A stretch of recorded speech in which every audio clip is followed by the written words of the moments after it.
SCP-5070. Man's only best friend.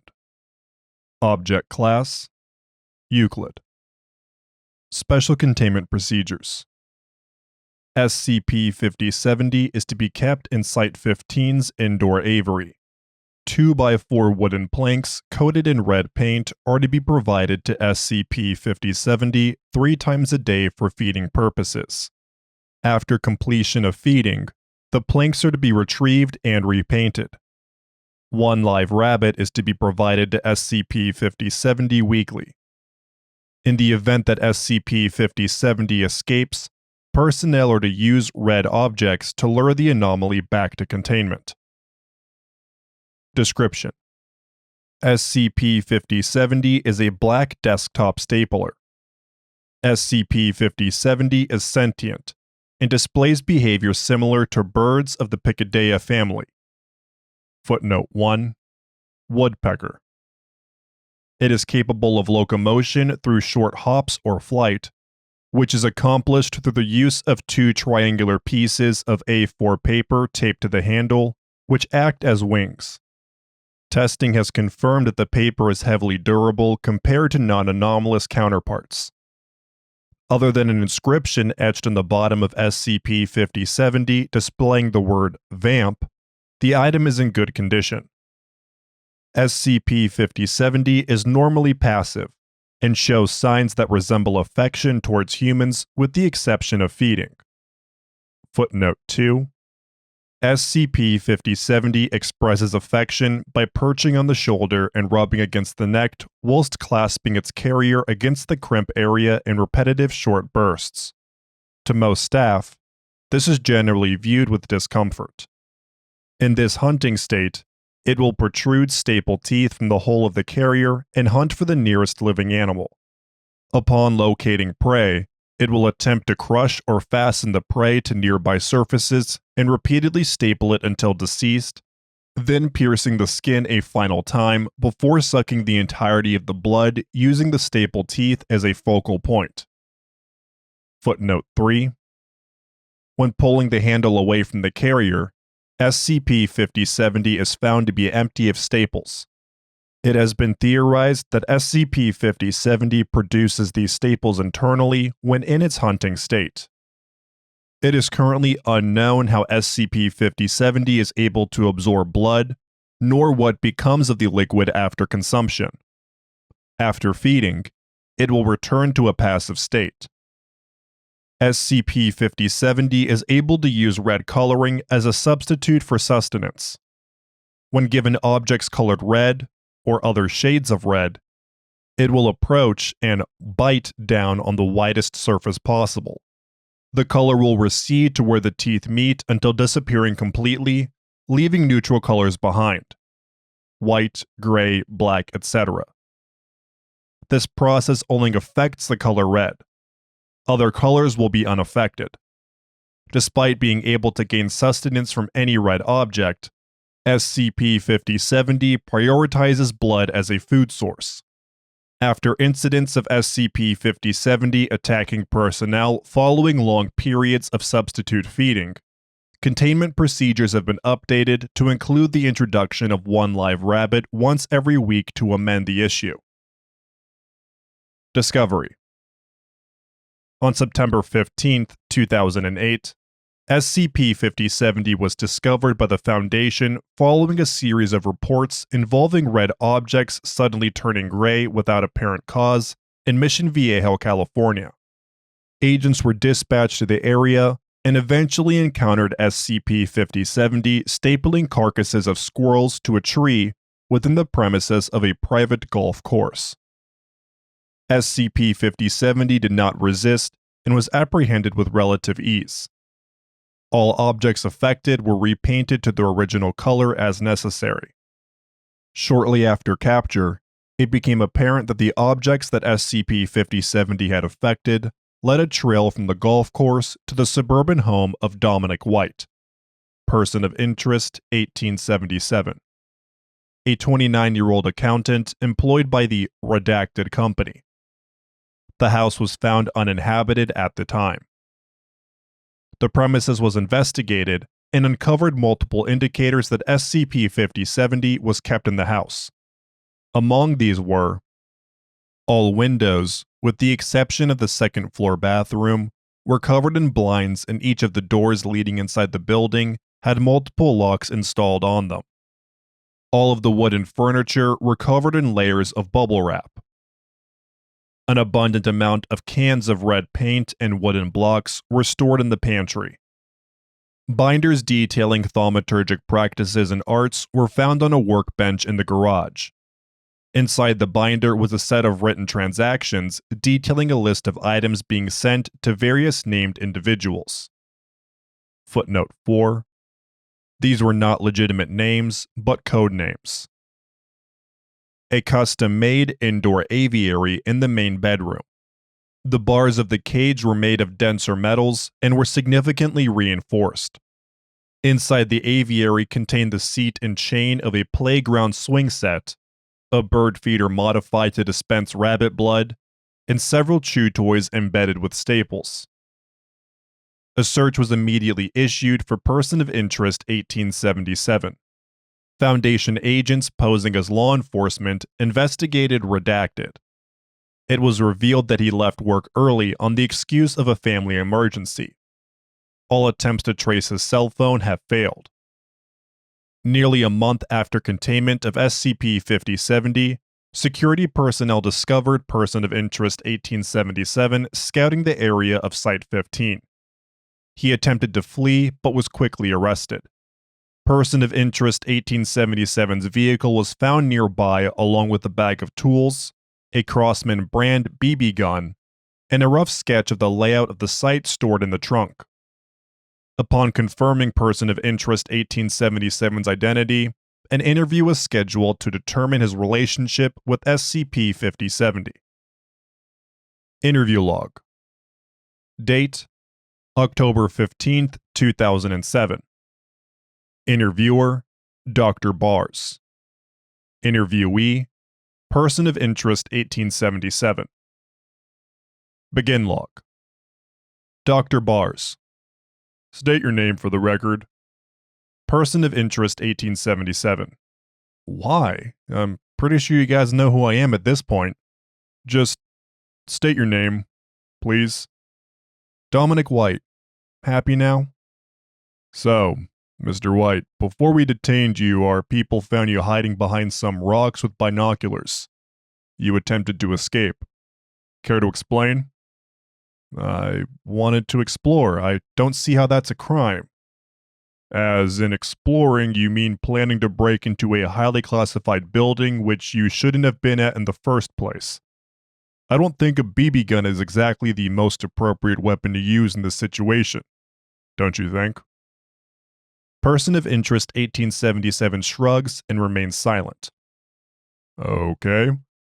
Why don't we make this simple and get to the point? The stapler is the reason why you're here. I'm guessing you want to reclaim back what's yours? You're talking like Vamp was nothing but a simple toy to me. Hell, he's the most important thing in my life. I don't expect you guys to get that, but hey, that's part of the deal, I guess. Then why not help us understand? Surely your input would allow us to help your friend better. Haven't you guys put the pieces together already? We would like to hear it from your perspective. What is your relationship between you and the entity? It doesn't matter. Skip. You don't get... How about this? You answer truthfully without any missing details, and you might not be locked in a room for the foreseeable future. We might even take more consideration with your case as well. You drive a hard bargain. What the hell? Fine. If this is going to be my highlight, might as well make it memorable. That question is a bit complicated. I don't know where to start. Why not start from the beginning? You must have had a first encounter with anomalies. In that case, it started in the middle of college. One day, Dad came to me and said he was a magician. I thought he lost his mind, then he showed me some magic. To say the least, I almost lost mine too. Your father was a magician? That's what he called anarchists. Apparently, he'd been one in secret for some time and finally decided I was ready to learn the hobby of his. It was a great venture at the time, and I became his protege until he passed away. After that, I became focused with my job and just worked to keep the house. I didn't feel satisfied with the paychecks as of late, so I decided to become more creative of increasing the cash flow. So, you produced anomalies to turn a profit. Hey, I'm not an arms dealer. The stuff I made were typically for jokes or were tools for minor inconveniences. I never sold weapons. They send me what they want and I deliver. It pays decently too. So, what about the stapler? Was it created due to a request? No. My jackass boss dumped loads of paperwork on my desk and I had a narrow deadline. I decided to finish it at home. I remember signing and stapling the papers together, but it got hazy after that. I don't know if it was something left over from my previous projects or maybe it was the universe's way of telling me that my job sucked. Who knows? But when I woke, I saw my stapler, the same one I'd been using for nearly a decade, flying around the garage like a confused animal. It was a first for me. Care to elaborate? You said you created anomalies for a living? I did, but I was never able to give life to my creations before. I got excited, it motivated me to reach for the big leagues, expand my brand, so to speak. I got in contact with a lot of big names, but the deals didn't work out as you hoped. Rejected. Every single one of them. Said he was not interesting or it was too much of a hassle to deal with. It doesn't faze me now, but back then it was a huge gut punch. Like everything I did at that point was just subpar at best. After that wake-up call, I had to rethink a lot of things. One of them was figuring out what to do with Vamp. And that was when you decided to take the entity into your custody. Not at first. I originally kept him around because I didn't know what to do with him. I was debating whether to dismantle or toss him, but I couldn't do that. It was my creation, a child of mine. Vamp hurt my chances, but he didn't deserve that. It wasn't right. And I guess after some more time, he grew on me. Sure, he was erratic and has bit me more times than I can count, but I loved him and he loved me. He reminded me a lot of Dakota. Who is Dakota? Oh, a golden doodle I used to own when I was a kid. In fact, she was a part of the family for as long as I could remember. She was a mischievous devil. One of her greatest moments were her stealing food or barking at stupid things on the TV. But she made it up by being a love bug. I had more of a relationship with Dakota than most of the people I ever met. But she was so old. I was sad to see her go. The house was never the same. Vamp filled the void and I treated him as a pet ever since. He was a pain in the ass, but he was worth it. I would imagine taking responsibility for such a thing would be difficult. Oh, don't get me wrong, he was a challenge, but not in the way you're thinking. My salary covered the cost of getting supplies. It was keeping him in the house that was a chore. It was hard enough I had to stapler-proof the house, but unlike Dakota, he was adventurous and didn't like being kept inside for the majority of the day. It didn't help that he also got easily bored. I tried entertaining him as best I could, but my job consumed most of my free time. The worst part was I had to frequently leave him at home, alone. I couldn't hire a pet sitter, couldn't risk the attention. Has it ever escaped? On occasion. Somehow he would escape from the cage and try to get outside. I managed to catch him in time, but as we all know, I lost my streak. Still don't know how he got out. Well, according to the report, one of the windows in the bathroom were opened. Wait, the bathroom? Damn it. Person of interest 1877 covers his eyes with his left hand and groans. I fucking knew I missed something when I left. Vamp didn't cause trouble on his day out, did he? It damaged public property, but that's the extent. We're curious as to what you were doing on the day of the Stapler's capture. Redacted stated you left due to a family emergency. Oh, that was a lie. Well, half lie. I left because I saw him out of the house and I rushed into my car to snatch him before someone else did. Or at least I tried. That's not possible, as the Stapler was nowhere near redacted. I didn't see him with my eyes. I saw him with my mind. With your mind? You heard of remote viewing? I can do that. It was the only reason why I felt comfortable leaving him at home. You what? How are you able? Runs in the family, apparently. I was only aware of it when Dad taught me. Hope that explains a lot. Your family line has psychic capabilities. Is this abnormality due to your genetics, or...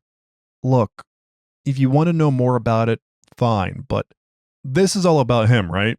Why go off course with such an irrelevant topic?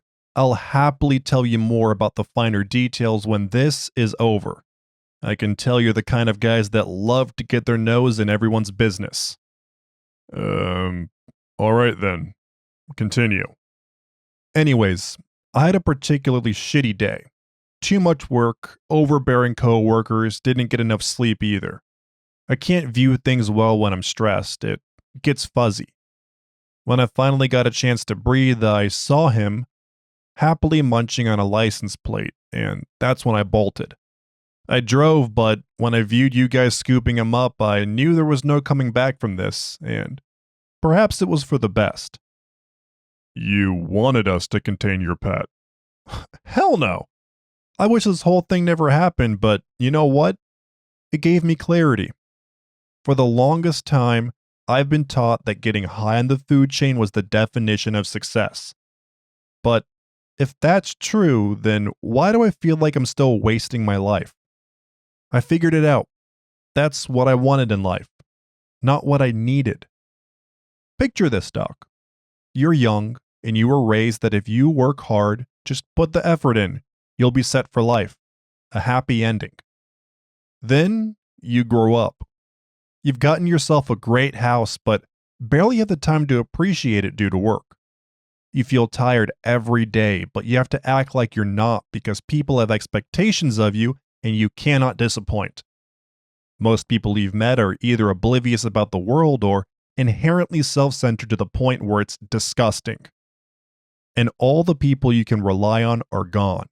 And now you have to brave the path forward, not sure where to go and what to do.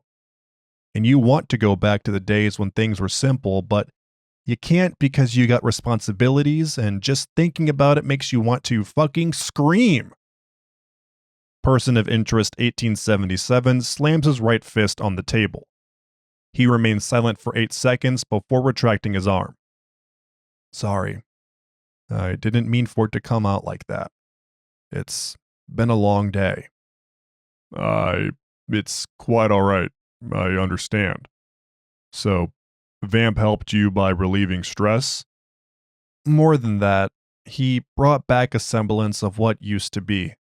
It was small, but enough. He was not man's best friend, but he was certainly mine.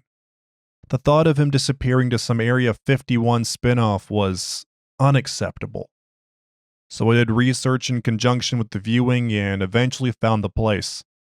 I made a map from what I saw and crossed my fingers. Just wished I hadn't gotten caught so damned easily. Why not just make another vamp? Surely that would have fixed everything. Tell me, if you loved someone or something very much, so much that they're a part of who you are, would you just replace them with some look-alike? No. It was either I got Vamp back or nothing. And yeah, maybe I would have been physically better off, but I could never forgive myself if I did. I wanted to do what I thought was right in the face of overwhelming odds, and I failed. At least that's something, right? Most people wouldn't dare. They just let life guide them by the ear rather than the other way around. Not me. I would do anything for him, and I feel like he'd do the same for me too. Person of interest 1877 lowers his head. He covers his face. I see. Thanks for your cooperation. I think that does it for today. Just sit tight and I'll call. Don't mind wipe me. I beg your pardon? Person of Interest 1877 raises his head. His eyes are watering. Please don't wipe my memories. Us veterans in the anomalous community are aware that you guys have ways of making people forget things they shouldn't know. I don't care if you guys lock me up forever or kill me, but please, don't make me forget. I don't want to go back. I don't want it all to be for nothing. Hold on, let's calm down here. You said you look at my case, right? I'm sure you're having problems with Vamp. I know some tricks that might help. In fact, I'd be a very valuable asset to you guys. I know magic and the viewing too.